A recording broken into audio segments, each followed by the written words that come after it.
Everyone, आप सभी का हमारे यूट्यूब चैनल केपी क्लासेस में एक बार फिर से स्वागत है। और आज हम 16 फेब 2022 के कुछ और क्वेश्चंस जो सीएसए नेट मैथ्स के एग्ज़ाम में पूछे गए थे, और जैसे ही क्वेश्चन मिल रहे हैं वैसे ही मैं सॉल्यूशन बना के आप सभी तक प्रोवाइड करवा रहा हूँ। और फिर आप चेक कर सकते हैं कि आपने सही किया था या फिर गलत किया था, ठीक है। और फिर जो कंसेप्ट है वो आप भी वापस यूज़ कर सकते हैं जब जून के अंदर जो एग्ज़ाम होगा उसके लिए भी बहुत ज़्यादा हेल्पफुल रहेंगे, ठीक है। क्या पता उस टाइप से कुछ क्वेश्चन आ जाए तो उसके लिए भी बहुत ही ज़्यादा हेल्पफुल रहेंगे। तो रियल के कुछ क्वेश्चन करेंगे और एक आधा लीनियर का क्वेश्चन करेंगे, ठीक है। जैसे जैसे क्वेश्चन मिल रहे हैं वैसे वैसे मैं सॉल्यूशन आप सभी तक प्रोवाइड करवा रहा हूँ, और बहुत ही अच्छी तरीके से, ठीक है, एक एक कंसेप्ट के साथ, ठीक है। और शॉर्ट ट्रिक्स अगर होगी तो वो भी मैं आप सभी तक प्रोवाइड करवा दूंगा, ठीक है। तो देखिए, पहला क्वेश्चन था कि limit n tends to infinity 1/n और bracket 1 plus root 2 to the power 1/2, 3 to the power 1/3 dot dot dot so on n की पावर 1/n, ठीक है। तो इसकी वैल्यू क्या आएगी? 1 0 and 2n does not exist, ठीक है। तो इस तरह का कोई क्वेश्चन था। अब इसमें हम क्या करेंगे, कोशिश की जो फर्स्ट थ्योरम है वो उसको यूज़ करेंगे कि अगर limit n tends to infinity n अगर एल के इक्वल है तो हम कह सकते हैं कि a1 plus a2 plus dot dot dot dot plus an upon an भी किसके इक्वल होगा? एल के इक्वल होगा, ठीक है। ये कोशिश की फर्स्ट थ्योरम कहती है। तो इसमें हम क्या करते हैं कि देखिए, इस तरफ टोटल इक्वल सम है, तो हम क्या करते हैं, जो इसका लास्ट टर्म है an, तो अब देखिए इस क्वेश्चन में an कितना है? an है n की पावर 1/n। इस पर हम क्या करेंगे, डायरेक्ट लिमिट पुट करेंगे, तो जो भी इसका आंसर आएगा वो आंसर किसका होगा? इसका आएगा, ठीक है। तो अब देखिए, हाँ, a1 1 है, a2 2 टू द पावर 2 है, 1/2 है, तो an की पावर an कितना है? n की पावर 1/n है, ठीक है। तो अब देखिए, हम रिजल्ट जानते हैं कि लिमिट हमें इस पे पुट करनी है, और हम जानते हैं कि n की पावर 1/n पे जब limit n tends to infinity put up करते हैं तो उसकी वैल्यू 1 होती है, तो इसकी वैल्यू भी कितनी होगी? 1। तो जो ये टोटल सम है उसकी वैल्यू भी कितनी आएगी? 1। तो हमारा ऑप्शन फर्स्ट क्या हो जाएगा? करेक्ट हो जाएगा। किसके थ्योरम से? कोशी की जो फर्स्ट थ्योरम है उसके हिसाब से इसका प्रॉब्लम का आंसर कितना आएगा? 1 आएगा, ठीक है। तो आंसर विल बी 1। अब चलते हैं हम एक और क्वेश्चन के ऊपर। लीनियर का क्वेश्चन है, बहुत ही अच्छी प्रॉब्लम है एंड ट्रिकली बेस है वैसे तो देखा जाए तो देखिए, क्वेश्चन है एम हमें दे रखा है 3x3 का मैट्रिक्स जिसमें एंट्रीज दे रखी है, और ये साथ में कहा गया है कि 1 इसकी एक आइगन वैल्यू है।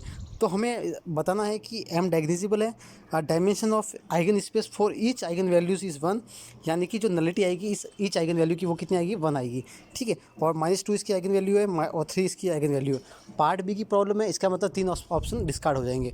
तो देखिए, हम चलते हैं इसके सॉल्यूशन की तरफ, ठीक है। अब देखिए, सबसे पहले हमारा काम क्या है कि सी और डी ऑप्शन में आइगन वैल्यूज़ के बारे में पूछा है, तो उससे पहले हमें सभी की 3x3 की जो भी 3 आइगन वैल्यूज़ निकलेगी उससे हमें फाइंड आउट करना है सबसे पहले, ताकि 2 ऑप्शन डिस्कार्ड हो जाएंगे और सी ए और बी भी उसी से आपको सॉल्यूशन मिल जाएगा, ठीक है। अब देखिए, सबसे पहले हमारा काम क्या है कि आइगन वैल्यूज़ फाइंड आउट करना। तो इसकी एक आइगन वैल्यू से दे रखी हमें 1।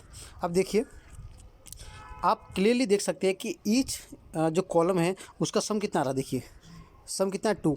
इसका सम कितना है? 2। इसका सम कितना है? 2। यानी कि अगर मैंने देखिए अपने वीडियो लेक्चर में बहुत सारी चीज़ें बता रखी है आपको कि हर एक रो का अगर सम किसी सम इक्वल है तो वो जो सम आ रहा है वो उसकी एक क्या होती है? आइगन वैल्यू होती है। अगर ईच कॉलम का अगर सम इक्वल आ रहा है सभी कॉलम का, तो उसकी भी एक आइगन वैल्यू वही होती है जो सम आ रहा है। तो देखिए, यहाँ पे सम कितना आ रहा है? 2 आ रहा है, तो इसकी एक आइगन वैल्यूज़ क्या हो जाएगी? 2 हो जाएगी। ये ध्यान रखना है। तो देखिए कि एक λ1 आपको 1 क्वेश्चन में गिवन था, और आप देखिए कि ईच कॉलम का सम कितना आ रहा है? 2। तो इसका मतलब अपनी दूसरी आइगन वैल्यू क्या हो जाएगी? 2 हो जाएगी, ठीक है। अब हम तीसरा कंसेप्ट यूज़ करते हैं, ट्रेस वाला। ट्रेस एम का क्या होगा? जो सम ऑफ आइगन वैल्यूज़ होगी ऑल, यानी कि 3 आइगन वैल्यूज़ होगी उसके इक्वल होगा, यानी कि λ1 प्लस λ2 प्लस λ3 इक्वल टू हो जाएगा ट्रेस ऑफ एम। अब ट्रेस आप देख लीजिए क्लियरली, ट्रेस कितना है? 0 2 और 3, यानी इनका सम किसके इक्वल आएगा? λ1 प्लस λ2 प्लस λ3 के इक्वल, यानी कि 5 इक्वल टू आ गया। λ1 1 दे रखा है, λ2 जो हमने कंसेप्ट यूज़ किया कॉलम वाला उससे 2 आ गया, और λ3 हमें फाइंड आउट करना है, तो λ3 की आ गया 2, यानी कि इसकी आइगन वैल्यू होगी 1 2 और 2, ठीक है फ्रेंड्स। अब देखिए, अब 1 2 2 आइगन वैल्यूज इसकी आ चुकी है, तो इसका फोर्थ और थर्ड ऑप्शन हो गया डिस्कार्ड, क्योंकि उसमें दे रखा है -3 और शायद दे रखा है, एक सेकेंड, हाँ, इसका -2 दे रखा है और एक 3 दे रखा है, यानी कि 2 आइगन वैल्यूज़ तो हमारे 2 2 आ रही है और 1 आ रहा है। इसका मतलब थर्ड ऑप्शन और फोर्थ ऑप्शन हो गया रॉन्ग, ठीक है। अब हम चलते हैं नेक्स्ट ऑप्शन की तरफ। देखिए, अब हम क्या करते हैं, m-2i फाइंड आउट करते हैं, क्योंकि देखिए देखिए क्लियरली बात है, ए एम क्या होता है, greater than equal to G M होता है, ठीक है, या तो ए एम जी एम के इक्वल आएगा। अब देखिए लैम्बडा इक्वल टू 1 है, वो एक ही आइगन वैल्यू है, एक ही आइगन वैल्यू है, तो उसका जी एम भी एक ही आएगा, सीधी सी बात है, ठीक है। तो उस पर आपको कोई प्रॉब्लम नहीं है, यानी कि ए एम 1 है तो जी एम भी क्या है 1 ही होगा।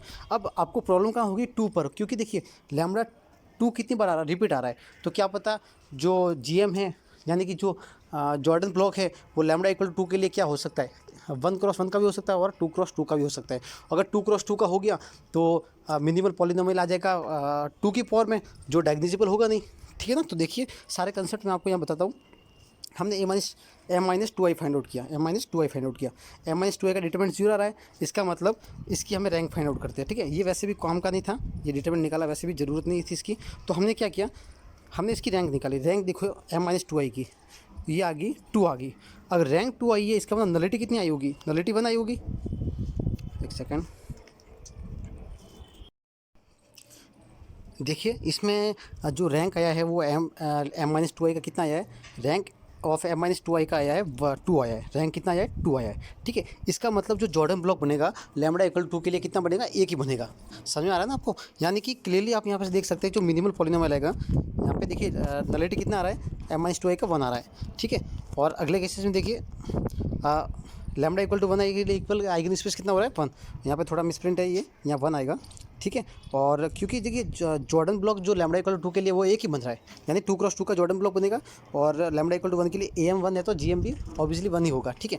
अब देखिए मिनिमल पॉलिनोमियल हो जाएगा एक्स माइनस 2 का होल स्क्वायर। तो जो देखिए एक्स माइनस 2 में ये लीनियर नहीं है, लीनियर नहीं है, इसका मतलब जो इसका एम एक्स है मिनिमल पॉलिनोमियल है, लीनियर मॉनिक फैक्टर नहीं है, इसका मतलब ये जो मैट्रिक्स एम है वो डायग्निजिबल नहीं है, ठीक है। इसका मतलब हमारा ऑप्शन बी क्या हो जाएगा, इसमें करेक्ट हो जाएगा, ठीक है। यहाँ पे 1 है, थोड़ा ध्यान दीजिएगा, ये जल्दबाजी में थोड़ा मिस्टेक हो गया, यहाँ से यहाँ 1 आएगा, क्योंकि लैम्बडा इक्वल टू 2 के लिए जो आइगन ब्लॉक जो जॉर्डन ब्लॉक आ रहा है वो 1 ही बनेगा, ठीक है ना। तो यानी कि ईच आइगन वैल्यूज़ के लिए ये क्या है, आइगन स्पेस 1 ही आ रहा है, ठीक है। क्योंकि देखिए लैम्बडा नलिटी आपने निकाली किसके लिए, एम माइनस टू आई की, उसमें भी 1 आया, आइगन स्पेस 1 ही आ रहा है ना, जो नलिटी होती है वही तो आइगन स्पेस होता है। और लैम्बडा इक्वल टू क्या कहते हैं, आप ये निकालोगे एम माइनस आई निकालोगे तो वो भी आप चेक कर लेना, ठीक है। और उसमें तो नलिटी भी क्या, जी एम भी क्या आ रहा है, एक ही आ रहा है, उसमें भी नलिटी कितनी आएगी, एक ही आएगी, सीधी सी बात है, ठीक है। जब आप एम माइनस आई करोगे लैम्बडा इक्वल टू 1 के लिए, तो उसमें देखो ए एम भी 1 है तो जी एम तो 1 आएगा ही आएगा, यानी जी एम मतलब उसकी नलिटी कितनी आ रही है, ठीक है। तो यानी कि सीधी सी बात है एक ही आएगी। ऐसा तो है नहीं कि एम माइनस आई करोगे आप तो उसमें आपका डिटरमिनेंट नॉट इक्वल टू 0 आएगा, क्योंकि लैम्बडा उसकी आइगन वैल्यू है, लैम्बडा इक्वल टू 1, तो जब आप एम माइनस आई करोगे तो उसका डिटरमिनेंट क्या आएगा, 0 आएगा, ठीक है। तो इसका मतलब उसकी नलिटी कितनी आ रही है, 1 आ रही है, और लैम्बडा इक्वल टू 2 के लिए नलिटी कितनी आ रही है, 1 आ रही है। इसका मतलब जो आइगन स्पेस है ईच आइगन वैल्यू के लिए वो कितना है, 1 है, ठीक है। और यहाँ पे आप 1 आएगा, थोड़ा ध्यान रखिएगा। और क्योंकि minimal polynomial linear monic factor नहीं है, इसलिए डायग्निजिबल नहीं है। तो देखिए 3-4 कंसेप्ट आप किसी से भी आप डायरेक्टली कर सकते हो, ठीक है। अब देखिए चाहो तो आप आइगन स्पेस ना निकाल के डायग्निजिबल प्रूव करवा दो, नॉट डायग्निजिबल प्रूव करवा दो, तो आपका बी ऑप्शन वैसे भी करेक्ट हो जाएगा। और अगर आपको आइगन स्पेस भी निकालना है तो वो भी चेक कर सकते हैं आप, ठीक है। तो दोनों मेथड है, आप कोई सा भी यूज़ कर सकते हैं, ठीक है। चलते हम नेक्स्ट क्वेश्चन की तरफ। देखिए ये भी बहुत अच्छा प्रॉब्लम था। देखिए इसमें S1 दे रखी है अल्टरनेटिव सीरीज़ के रूप में, ठीक है, साइन के रूप में दे रखी है, और S2 दे रखा है सारे पॉजिटिव साइन में दे रखे हैं। अब देखिए, अब आपको यहाँ पे देखिए लॉग के फॉर्मूले यूज़ करने हैं। देखिए यहाँ पे ये इसको अगर मैं एक्स की तरह ट्रीट करूँ, ये एक्स स्क्वायर हो गया, ये एक्स क्यूब हो गया, ये एक्स फोर हो गया। अब x minus x by two, x minus x by two plus x square by two plus x cube by three minus x four by four, तो ये किस तरह का सीरीज़ एक्सपेंशन है, ये लॉग की सीरीज़ का एक्सपेंशन है, ठीक है, 1 प्लस एक्स का।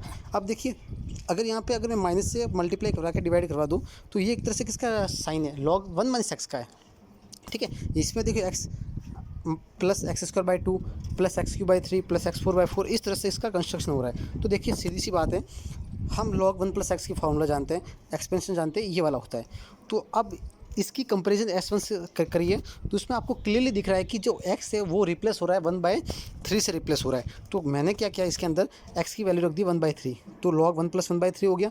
और इस तरफ देखिए जो आपका क्वेश्चन है, क्वेश्चन यानी कि जो S1 है वो ऐसा कैसा यहाँ पे प्रेजेंट हो गया। यहाँ पे देखिए ये S1 का कंस्ट्रक्शन कर रहा है, तो अब देखिए ये वैल्यू हो जाएगा log 1 + x के इक्वल, जो कि होता है log 4/3। क्लियरली समझ आ गया आपको ये चीज़। अब देखिए अब हम S2 के ऊपर दूसरा फॉर्मूला यूज़ करते हैं लॉग वाला। देखिए H2 1 माइनस एक्स क्या होता है, minus x square by 2 minus x Q by 3। तो हमने यहाँ से क्या किया, माइनस को कॉमन ले लिया, माइनस को कॉमन ले लिया। अब ये देखिए सारा पॉजिटिव साइन हो गया। अब इसको आप H2 से कंपेयर कीजिए, उसमें देखिए कि x की जगह क्या आ रहा है, 1/4 आ रहा है। ठीक है, तो मैंने x की जगह 1/4 इस पर पुटअप किया, तो ये कंस्ट्रक्शन हो गया log 1 माइनस एक्स। तो 1 माइनस 1/4 हो गया 3/4। ठीक है, अब ये माइनस ऐसा कैसा है, और ये इस तरफ वाला पूरा का पूरा किसके इक्वल हो रहा है, H2 के इक्वल हो रहा है। तो इस माइनस को मैंने उस तरफ ट्रांसफ़र कर दिया, तो ये हो गया log H2 बराबर हो गया माइनस का log 3/4। अब इस माइनस को ऊपर इस पावर में भेजा, क्योंकि log हम जानते हैं कि log m की पावर n होता है, n log m। इसका यूज़ करके हमने इस माइनस को भेज दिया इसकी पावर पे, और जैसे ही माइनस हटेगा तो ये जो a/b को b/a में रिप्लेस कर देगा। ठीक है, ये देखिए माइनस log 3/4 हो गया, log 3/4 की पावर -1, तो ये होता है log 4/3 के इक्वल, जो कि आ गया H2 हमारा। अब देखिए H1 भी यही था, H2 भी यही था, तो ये हमारा हो गया S1 बराबर H2। ठीक है, तो ये इसका आंसर हो जाएगा डी, करेक्ट हो जाएगा। ठीक है, तो देखिए फ्रेंड्स, जैसे जैसे मेरे को क्वेश्चन मिल रहे हैं उस पर मैं वर्क कर रहा हूँ, और ठीक है, और मैं भी यही चाहता हूँ कि आपको अच्छी तरीके से इन सभी क्वेश्चंस का सॉल्यूशन आप तक मैं प्रोवाइड करवाता रहूँ। ठीक है, वैसे कुछ स्टूडेंट्स मेरे को भेज रहे हैं क्वेश्चंस वगैरह, मेरे को मिले हैं अभी तक। ठीक है, बट मैं उस पर जैसे ही फ्री होऊंगा मैं उन पर वर्क कर रहा हूँ, और ठीक है, और ताकि आपको अच्छी क्वालिटी और कंटेंट के अंदर और अच्छी तरीके से आपको सॉल्यूशन मैं आप तक सभी तक प्रोवाइड करवाता रहूँ। ठीक है, और वीडियो को अच्छा लगा हो तो लाइक करें, कॉमेंट करें, और चैनल को ज़्यादा से ज़्यादा सब्सक्राइब करते रहे। Thank you.